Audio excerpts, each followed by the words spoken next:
c'est un petit peu difficile après la santé de reprendre parce que c'est vraiment effectivement un point qui nous tient à cœur sur l'ensemble du département. Sur la formation professionnelle, ce que Bertrand a dit pour la formation initiale, ça vaut aussi pour la formation continue. La solution, effectivement, ça n'est pas même si on est bien d'accord sur le fait qu'un demandeur d'emploi, il doit pouvoir se réinsérer rapidement, bien sûr, mais la solution n'est pas d'en faire des formations d'exécutants. J'entendais lors d'un débat le 4 novembre, M. Travers qui disait la formation professionnelle, il faut adapter aux besoins des entreprises. Une entreprise a besoin de soudeurs, il faut former des soudeurs. C'est vrai que sur un besoin immédiat, ça peut être perçu comme ça, surtout quand on est demandeur d'emploi. Mais en réalité, ça ne résout pas les problèmes, puisque ce qu'il faut, c'est une réinsertion durable.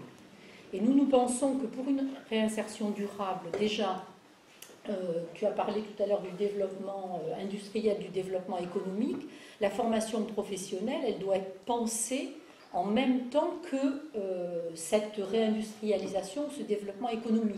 On ne doit pas découvrir après qu'on aura besoin de soudeurs ou d'autres choses. Donc ça, c'est un premier point. Un deuxième point, Bertrand l'a évoqué aussi, c'est l'utilisation des aides publiques. On aimerait bien avoir un retour sur l'utilisation des aides publiques en ce qui concerne l'aide à l'emploi. Par exemple, sur les contrats d'avenir, on se rend compte que la région, la mandature précédente, finançait des contrats d'avenir lorsque il s'agissait d'un contrat à durée déterminée de plus de 6 mois. Mais qu'est-ce que c'est pour permettre une insertion d'un jeune chômeur, un contrat de 6 mois? Nous disons, un financement de contrat, c'est un financement de contrat à durée indéterminée. Ça, c'est un exemple de choses qu'on peut faire. Et pour tous les dispositifs, même chose pour les stages en entreprise. Ce n'est pas de l'occupationnel, le stage en entreprise, ça doit être un stage qui vise une qualification professionnelle. Donc ça, ce sont des points sur lesquels nous serons très, très vigilants.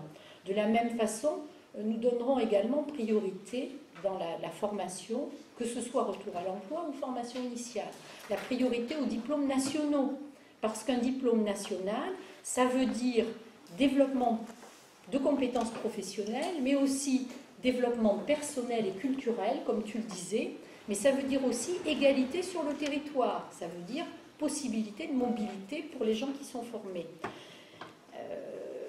Bien sûr, le recours, il est prioritaire pour les établissements publics de formation, parce que il y a déjà, dans les établissements publics, il y a indépendance par rapport au patronat. On voit bien sur les CFA, on a un certain nombre de centres de formation d'apprentis qui sont des établissements patronaux, et on sait bien qu'il n'y a, pour les enseignants par exemple, il n'y a aucune indépendance par rapport au patronat. Donc ça pèse énormément sur la formation.